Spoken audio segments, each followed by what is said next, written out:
ज़ैनब तेरी दादा पुत्रा तो वध के वीरा तो वध के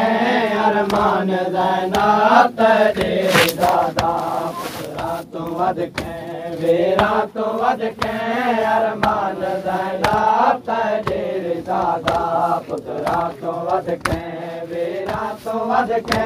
अरमान ज़ैनब तेरी दादा पुत्रा तो वध के वीरा तो वध के अरमान ज़ैनब तेरे दादा पुत्रा तो वध के वीरा तो वध के अरमान ज़ैनब तेरे दादा पुत्रा तो वध के वीरा तो वध के अरमान ज़ैनब तेरे दादा एहसान लावे आबद बचावे एहसान लावे आबद बचावे कौन रह गए तेरे बिरादा पुत्रा तो वध के वीरा तो वध के अरमान ज़ैनब तेरे दादा पुत्रा तो वध के वीरा तो वध के अरमान ज़ैनब तेरे दादा एहसान लावे आबद बचावे एहसान लावे आबद बचावे कौन रह गए तेरे बिरादा पुत्रा तो वध के वीरा तो वध के अरमान ज़ैनब तेरे दादा पुत्रा तो वध के वीरा तो वध के अरमान ज़ैनब तेरे दादा पुत्रा तो वध के वीरा तो वध के अरमान ज़ैनब तेरे दादा लाश में दे लट जो पोते तेरे विसरते चादर न होती लाश में दे लट जो पोते तेरे विसरते चादर न होती लाश में दे लट जो पोते तेरे विसरते चादर न होती लाश में दे लट जो पोते तेरे विसरते चादर न होते मैदान कफन वे खाके सिपाहे मैदान कफन वे खाके सिपाहे बुरका बड़ा तो खाके सिपादा पुत्रा तो वध के वीरा तो वध के अरमान ज़ैनब तेरे दादा पुत्रा तो वध के वीरा तो वध के अरमान ज़ैनब तेरे दादा पुत्रा तो वध के वीरा तो वध के अरमान ज़ैनब तेरे दादा मैं भी आमण है बहुत ज़रूरी सजदा निभावण है बहुत ज़रूरी मैं भी आमण है बहुत ज़रूरी सजदा निभावण है बहुत ज़रूरी मैं भी आमण है बहुत ज़रूरी सजदा निभावण है बहुत ज़रूरी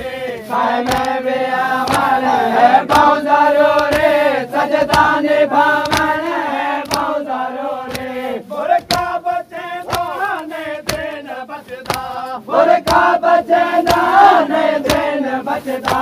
अज फैसला है हो जत खुदा दा पुत्रा तो वध के वीरा तो वध के अरमान ज़ैनब तेरे दादा पुत्रा तो वध के वीरा तो वध के अरमान ज़ैनब तेरे दादा पुत्रा तो वध के वीरा तो वध के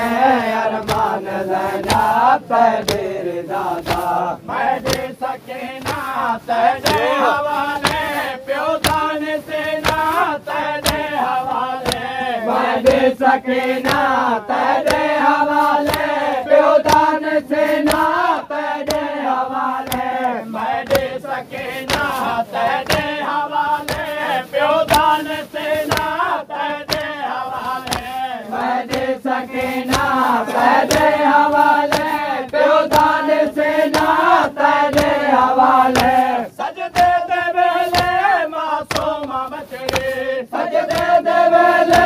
मासूम बचड़े महवर जो रह गए सजदे निगाह पुत्रा तो वध के मेरा तो वध के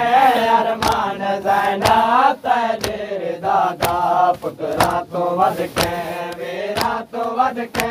अरमान ज़ैनब तेरे दादा पुत्रा तो वध के मेरा तो वध के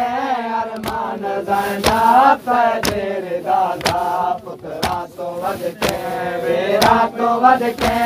अरमान ज़ैनब तेरे दादा शाबेर कुटिया तनमाद बच गए मुर्कात लुट पे तनमाद बच गए शाबेर कुटिया तनमाद बच गए मुर्कात लुट पे तनमाद बच गए शाबेर कुटिया तनमाद बच गए मुर्कात लुट पे तनमाद बच गए शाबेर कुटिया तनमाद बच गए मुर्कात लुट पे तनमाद बच गए इस्लाम का रब ममनून ज़ैदा इस्लाम का रब ममनून ज़ैदा मेरे साहिब बरिया है ला इलाहा पुत्रा तो वध के मेरा तो वध के अरमान ज़ैनब तेरे दादा पुत्रा तो वध के मेरा तो वध के अरमान ज़ैनब तेरे दादा पुत्रा Shah Hussain, Shah Hussain, Shah Hussain, Shah Hussain, Shah Hussain, Shah Hussain, Shah Hussain, Shah Hussain, Shah Hussain, Shah Hussain, Shah Hussain, Shah Hussain, Shah Hussain, Shah Hussain, Shah Hussain, Shah Hussain, Shah